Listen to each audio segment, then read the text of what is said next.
তাহলে আমরা কি পড়ছি আজকে?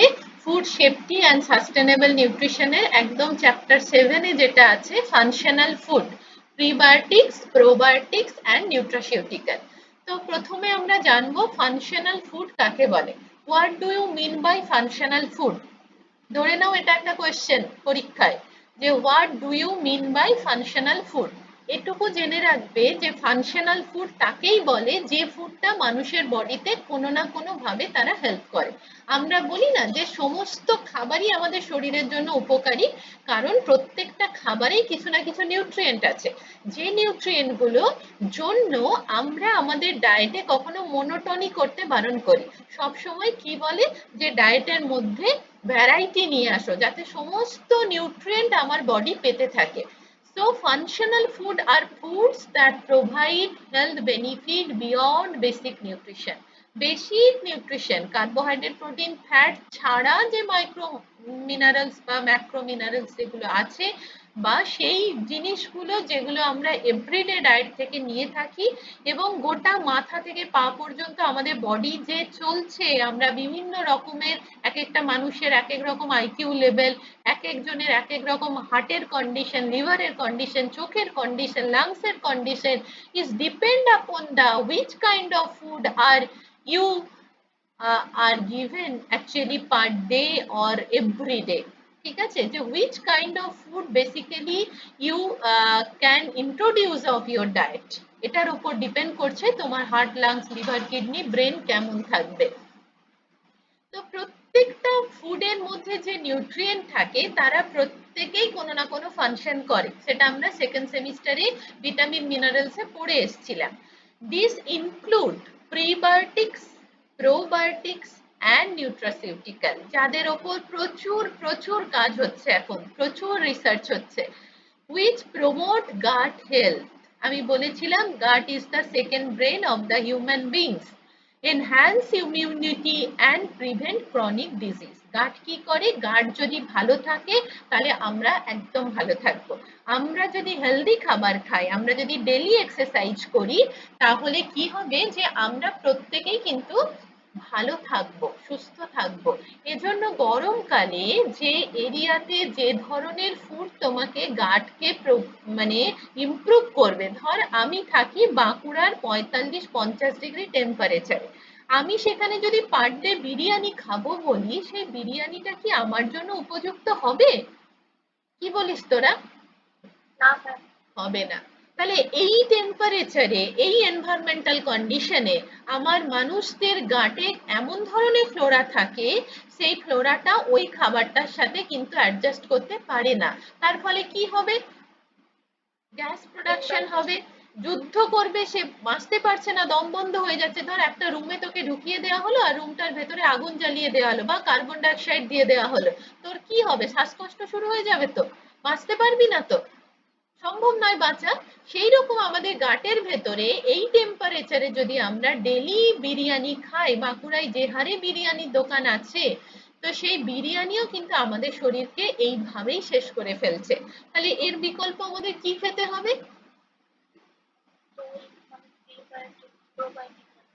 কি ডেলি ডায়েটে আমরা কি রাখবো? পান্তা ভাত, দই, কার্ড, ঠিক আছে, এখন তো ইডলিও মানুষ র্যান্ডামলি খায়, একদম পান্তা ভাত, মুড়ি একদম আমরা খেতে পারি, শসা, পেঁয়াজ, যেগুলো আমাদের এখানে শরীরকে কি রাখে? বিলকুল ঠান্ডা রাখে, এবং যেগুলো আমাদের বডির টেম্পারেচার কন্ট্রোল করতে সাহায্য করে, যে খাবারটা আমাদের ডাইজেস্টিভ সিস্টেমের সাথে একেবারে ওতপ্রোতভাবে জড়িত, ঠিক আছে, সেইগুলো খেতে হবে। আবার যখন শীতকাল পড়বে তখন আমরা আবার ফুড হ্যাবিটের চেঞ্জ আনবো, কারণ আমাদের এখানে ক্লাইমেট অনুযায়ী আমাকে ফুড সিলেকশন করতে হবে, তবে আমরা ভালো থাকবো। আর কি, এখানে একেবারে গরম খাবার খাওয়া চলবে না, কারণ যদি বিরিয়ানি খাই, বিরিয়ানির মধ্যে সব থেকে বেশি থাকে প্রোটিন। কি থাকে? একটা বড় leg piece, this is the first class protein, and কি দেয়? গিভ দ্য মেজর এনার্জি, তাই না? তারপর একটা ডিম থাকে, সেটাও প্রোটিন। তারপর ঘি দিয়ে বিরিয়ানিটা বানানো হয়, আর কিছু স্পাইসেস থাকে যেগুলো আমাদের সবসময় বডিকে হিট আপ করে। এবার দেখতে পাচ্ছি গোটা খাবারটার মধ্যে বডিকে গরম রাখার একটা টেন্ডেন্সি, বডিকে ঠান্ডা রাখার নয়, তাহলে সেই খাবারটা আমাদের মতো এই টেম্পারেচারে কিন্তু খাওয়া চলবে না। বোঝা গেছে? তাহলে what do you mean by functional food?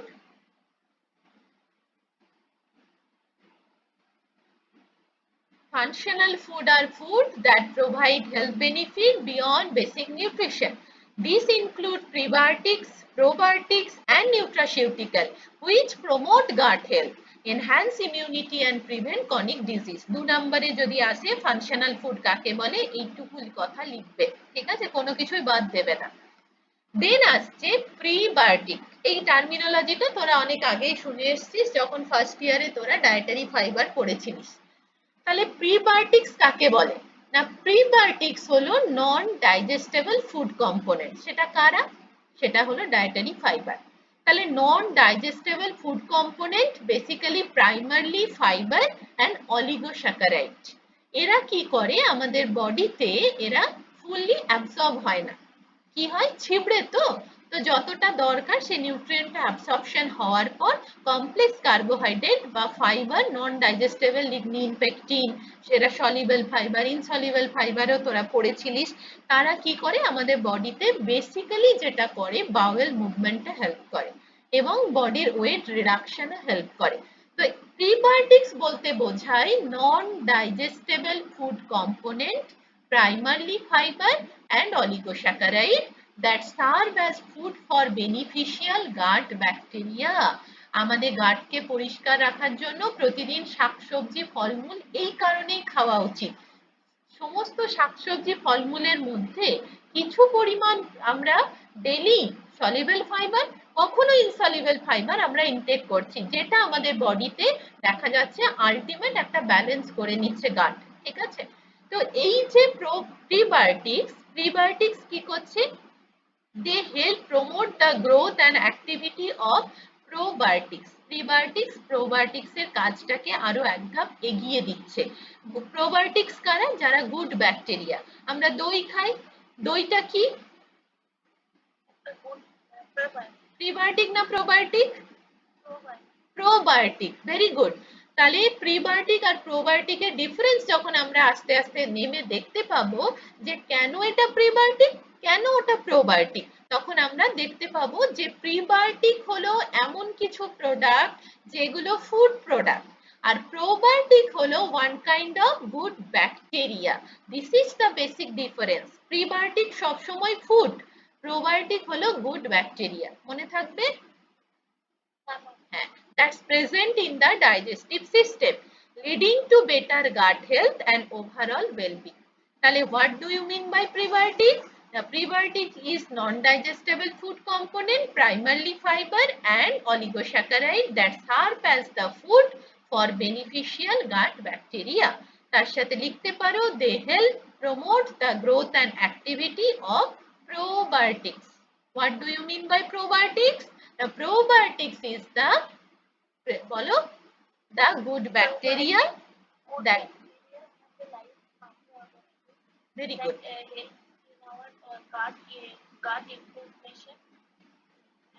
to improve gut health and overall well-being.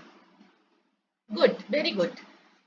এবার দেখো যে প্রিবায়োটিক কারা, কোন কোন খাবারগুলোকে আমরা প্রিবায়োটিক বলি। দেখ, প্রথমেই আছে প্রিবায়োটিকের মধ্যে that's are naturally found in the various kind of plant product. আমি যে কথাগুলো বলছি তোরা তোদের লাইফের সাথে একটু মানে মেলাবি যে এই খাবারগুলো আমাদের কতটা হেল্প করে। গার্লিক ঠান্ডা লাগলে খাই,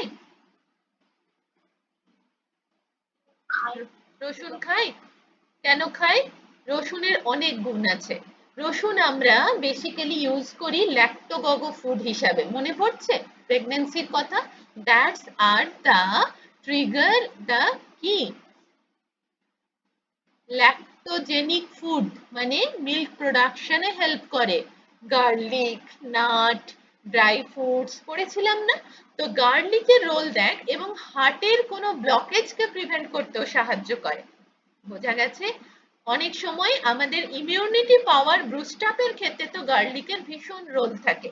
যেমন সর্দি, কাশি, ঠান্ডা, আজমা যাদের টেন্ডেন্সি থাকে, তারা যদি রোজ সকালে 1 কোয়া করে গার্লিক খায়, তাদের যেমন হার্টের কোনো রকম ব্লকেজ, কোলেস্টেরল কন্ট্রোলে রাখা, এই ধরনের কাজগুলো গার্লিক করে থাকে। তাহলে এরা কিন্তু প্রত্যেকে প্রিবায়োটিক, এরা কিন্তু কোনো ব্যাকটেরিয়া নয়, এরা প্রত্যেকে ফুড প্রোডাক্ট। তাহলে গার্লিক কি না, গার্লিক কন্টেন্ট ইনিউলিন। ইনিউলিন বলে একটা উপাদান, তোরা আরেকটু নেটে সার্চ করে পড়বি ইনিউলিন সম্পর্কে। And ফ্রুক্টো oligosaccharide, FOS, that support gut bacteria. এই ফ্রুক্টো অলিগোস্যাকারাইডস আবার অনেক ক্ষেত্রে, যাদের ক্ষেত্রে আইবিএস আইবিডি থাকে, তাদের অনেক সময় আবার এই খাবারগুলো না তাদেরকে খেতে মানা করা হয়, কারণ গ্যাস প্রোডাকশন বেশি হয়। আমরা জানি যাদের ক্ষেত্রে পেটের গন্ডগোল থাকে, আইবিএস আইবিডি থাকে, তাদের পেঁয়াজ, রসুন, লঙ্কা এই ধরনের প্রোডাক্ট খেতে মানা করে। তাহলে কোথায় চলবে?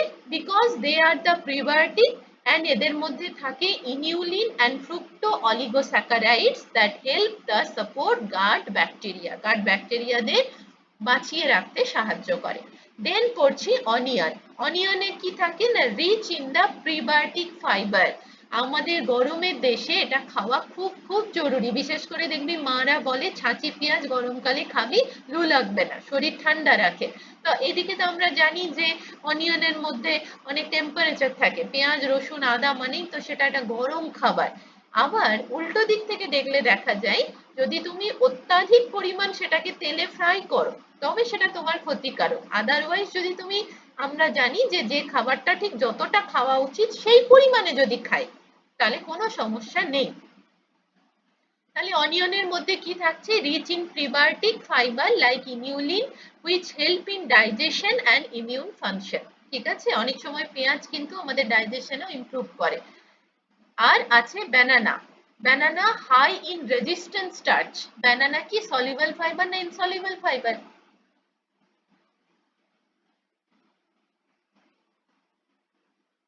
ব্যানানা, আমাদের যে রাইট ব্যানানা খাই সেটা সলিউবল না সেটা ইনসলিউবল? কি থাকে, কি লেখা আছে? Resistance starch. ঠিক আছে, তাহলে so banana is a high in resistant starch and fructo oligosaccharide promoting good bacteria। বোঝা গেছে? অ্যাসপারগাস, দেখেছিস চোখে ছবিগুলো কেমন দেখতে হয় এই ভেজিটেবলসটা? কচু গাছ দেখেছিস? কচু গাছ খাই না আমরা অনেকে, সেই রকম দেখতে হয় অ্যাসপারগাস।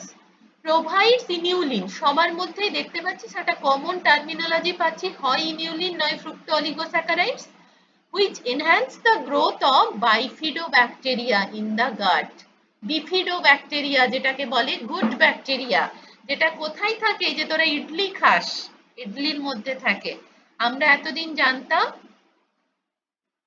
যে, কি জানতাম, যে আমরা জানতাম যে দইয়ের মধ্যে থাকে ল্যাক্টোব্যাসিলাস ল্যাক্টি, সেটা হলো গুড ব্যাকটেরিয়া। কিন্তু ইডলি বা ধোসার মধ্যে কি থাকে, সিরিয়ালস প্রোডাক্টে কি থাকে না, বিফিডোব্যাক্টর।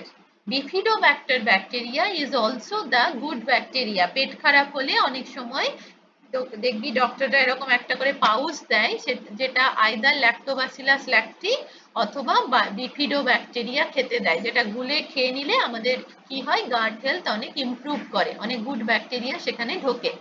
Whole grains, oats, barley, wheat bran contain beta glucan and arabinooxalians which act as a prebiotics।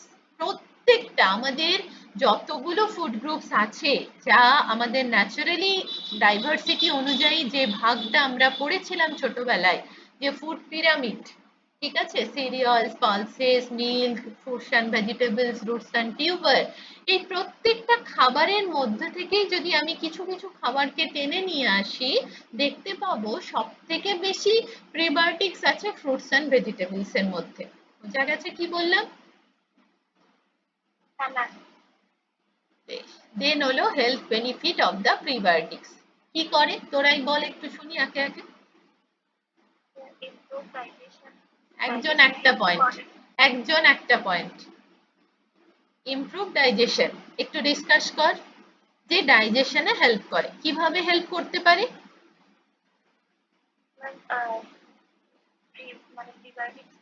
আমাদের গাটে গিয়ে সেখানে গাটে সাপোর্ট দেয় এবং সেখান থেকে আমাদের ডাইজেশনটাকে ইমপ্রুভ করছে। আজকে একটা ভিডিও পাঠাবো গাট মাইক্রোবায়োমের ওপর, দেখবি যে কিভাবে গাট মাইক্রোবায়োম হেল্প করে আমাদের, প্রিবায়োটিক্স কিভাবে হেল্প করে আমাদের। তো অ্যাকচুয়ালি ডাইজেশন, আমরা যখন কোনো খাবার খাই, সেই খাবারটা যখন খাই ফার্স্টে কোথায় খাই? মুখ দিয়ে খাই। খাবারটা কোথায় আসে? আমাদের খাদ্য নালী দিয়ে আসে। কোথায় পৌঁছায় ফার্স্টে? ইসোফেগাস দিয়ে আসে। তো তারপরে কোথায় পৌঁছায়? স্টমাকে। এই পথে আসার পথে এইখানে ফার্স্টে মুখমণ্ডলে কি এনজাইম থাকে? অ্যামাইলেজ। সালিভারি গ্ল্যান্ড, অ্যামাইলেজ থাকে, এনজাইম থাকে।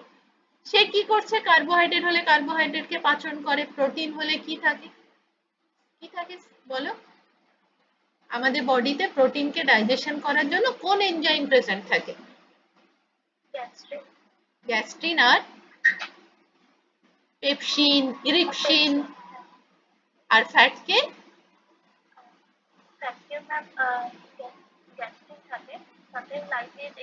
হ্যাঁ, ভেরি গুড। তো এই প্রত্যেকটা এনজাইম কতটা পরিমাণে কাজ করবে, কিভাবে তারা আমার ফুডকে ডাইজেশন করবে এবং সেখান থেকে নিউট্রিয়েন্ট গুলো টেনে আমার ব্লাডে নিয়ে যাবে, এই গোটা কাজটাই কিন্তু করে আমাদের মুখমণ্ডল টু কি আমাদের বলো লার্জ ইন্টেস্টাইন পর্যন্ত এই গোটা কাজটা ঘটে থাকে। এর মধ্যে যে গাট আমাদের আছে, যেটাকে আমরা খাবারটা যখন গিলে ফেললাম স্টোমাকে ঢুকিয়ে দিলাম, এবার সেই গাট মাইক্রোবায়োটা, তার মধ্যে প্রেজেন্স অফ যার বডিতে যত গুড ব্যাকটেরিয়া আছে, যে যত বেশি প্রোবায়োটিক প্রিবায়োটিক খায়, গুড হ্যাবিট যার আছে, তার বডিতে খাবারটা তত ভালো ডাইজেশন হয়, ব্লাডের মধ্যে নিউট্রিয়েন্ট তত ছড়াতে থাকে। যত গুড নিউট্রিয়েন্ট ছড়াবে তত সেগুলো আমাদের সার্কুলেশনের মাধ্যমে ব্রেন ফুড হিসাবে ব্রেনকে হেল্প করবে। যত জাঙ্ক ফুড খাবো, আমরা জানি জাঙ্ক ফুডের মধ্যে কি থাকে? ট্রান্স ফ্যাট থাকে। তাহলে ট্রান্স ফ্যাটও কিন্তু ব্লাডে ছড়াচ্ছে, দিয়ে কি করছে? ব্লাড ভেসেলের যে লেয়ারটাকে আস্তে আস্তে বন্ধ করে দিচ্ছে। যে লেয়ারটার এতটা পরিধি থাকার কথা, সেই লেয়ারটা কমে গিয়ে হাফ হয়ে যাচ্ছে, এই এতটা জুড়ে গেছে, এইটুকু হয়ে গেল। তাহলে এটা দিয়ে কি আর ব্লাড যেতে পারবে? যে পরিমাণ ব্লাড এটা দিয়ে যেতে পারছিল। তাহলে এখান থেকে কি সমস্যা হতে পারে? যদি হার্টের ক্ষেত্রে হয় তাহলে কার্ডিয়াক অ্যারেস্ট হতে পারে, যদি ব্রেনের ক্ষেত্রে হয় তাহলে ব্রেন কি হতে পারে বলো? সেরিব্রাল অ্যাটাক হতে পারে, তাই না? তো এই দুটো আমাদের মেজর অর্গান, হার্ট আর ব্রেন। তো এই জায়গাগুলোতে ব্লকেজ তৈরি করে। তো সো আমরা এমন খাবার খাবো যেখানে ট্রান্স ফ্যাট সবসময় আমাদের কম থাকবে, ভাজা ভুজি খাবার একদম বাদ দেব। বোঝা গেছে? তো improve digestion, this is the very important point. Then হলো এনহ্যান্স ক্যালসিয়াম অ্যাবসর্পশন। আমরা জানি, এটা নতুন করে বলার কিছু নেই, যে certain prebiotics like ইনিউলিন improve calcium absorption. কিন্তু আমরা যখন ক্যালসিয়াম অ্যাবসর্পশন পড়েছিলাম, তখন কি ইনিউলিনের নাম কোথাও শুনেছিলাম? মনে পড়ছে? ছিল। তাহলে আমরা বুঝতে পারছি প্রত্যেকটা মাইক্রোনিউট্রিয়েন্ট আমাদের বডির জন্য কতটা ইম্পর্টেন্ট। যে ইনিউলিন আমরা সবসময় ভিটামিন ডি এর সাথে ক্যালসিয়াম আর ফসফরাস খাই। যখন তোরা কোনো মেডিসিন খাবি, সেই মেডিসিনের মধ্যে দেখবি কোথাও লেখা থাকে না ইনিউলিনের কথা। কিন্তু যারা খুব ভালো মেডিসিন কোম্পানি হয়, তোরা যদি নেটে ট্রাই মানে করে সার্চ করে দেখিস, যে কিছু কিছু মেডিসিনের মধ্যে ক্যালসিয়াম, ভিটামিন ডি, ফসফরাসের মধ্যে কিন্তু ইনিউলিনও প্রেজেন্ট থাকে। এবার বিভিন্ন বায়ো কম্পাউন্ড তো বিভিন্ন নামে প্রেজেন্ট থাকে। তো সেইটাকে দেখে বুঝতে হবে যে আমরা যখন পরবর্তী ক্ষেত্রে রিপোর্ট, ব্লাড রিপোর্ট টু আমরা সেটা ডায়েট চার্টে কনভার্ট করব, সেখানে বুঝে যেতে হবে যে মেডিসিনের মধ্যে কিন্তু ইনিউলিন আছে কি নেই। যদি থাকে তাহলে তার ফুড তাকে সেরকম দেওয়া উচিত, আর যদি না থাকে তার ডায়েট হ্যাবিট বা ফুড তাকে সেই রকম দেওয়া উচিত। বোঝা গেছে? সাপোর্ট গাট মাইক্রোবায়োটা ব্যালেন্স। গাট মাইক্রোবায়োটা নিয়ে বললাম, আমি একটা ভিডিও পাঠাবো, আরো ইন্টারেস্টিং লাগবে দেখতে। They increase the number of beneficial bacteria such as bifidobacter, কোথায় থাকে? all cereals product, আর lactobacillus lacti আমরা জানি দইয়ের মধ্যে থাকে। reduce inflammation, তাহলে prebiotics contribute to lower inflammation. আমরা জানি যে কোনো ইনফ্লামেশন কমাতে সবার আগে কি দরকার, আমাদের গুড ব্যাকটেরিয়া, প্রোবায়োটিক, প্রিবায়োটিক, এদেরকে দরকার। আমাদের যখন রেগুলার যাদের কনস্টিপেশনের ধাত আছে, পটি হচ্ছে না, পেটে খুব ব্যথা হয়, হয় না? তো এরকম পেশেন্ট আমরা যখন পাবো ভবিষ্যতে, বা বাড়িতেও যদি কাউকে পাই, যে রেগুলার বাওয়েল মুভমেন্ট যাদের হচ্ছে না, কনস্টিপেশনের টেন্ডেন্সি আছে, তাদের ক্ষেত্রে কি হয়, লোয়ার অ্যাবডোমিনাল পেন কিন্তু দেখা দেয়। সেই লোয়ার অ্যাবডোমিনাল পেনটা কেন হচ্ছে? Due to the presence of bad bacteria that are the inflammating of the gut region, এবং সেই জায়গাগুলো ফুলে যাচ্ছে, ইনফ্ল্যামেশন হচ্ছে, দিয়ে কি হচ্ছে, পেন তৈরি হচ্ছে। তো যখন আমরা রেগুলার বাওয়েল মুভমেন্ট করব, তার মানে regular presence of the soluble or insoluble fibre are taken in the proper amount, তবেই না বাওয়েল মুভমেন্ট হবে, আদারওয়াইজ তো হবে না। আর অ্যাক্টিভিটি করব, এক্সারসাইজ করব, তো এগুলোর মাধ্যমে কি হয়, আমাদের ইনফ্ল্যামেশনটাও কমে, এবং potentially reducing the risk of chronic disease। আমরা জানি যদি আমরা ডায়েটের ভেতর ফাইবারকে ইনক্লুড করতে পারি, তাহলে অনেক রোগের হাত থেকে আমরা কিন্তু বেঁচে যাব, বেসিক্যালি যারা ক্রনিক ডিজিজ। দুটো ক্রনিক ডিজিজের নাম বলতো। Chronic kidney disease. বল। আচ্ছা, প্রমিতা বলবে না, অন্য কেউ বল। সানিয়া একটা বলতো ক্রনিক ডিজিজের নাম।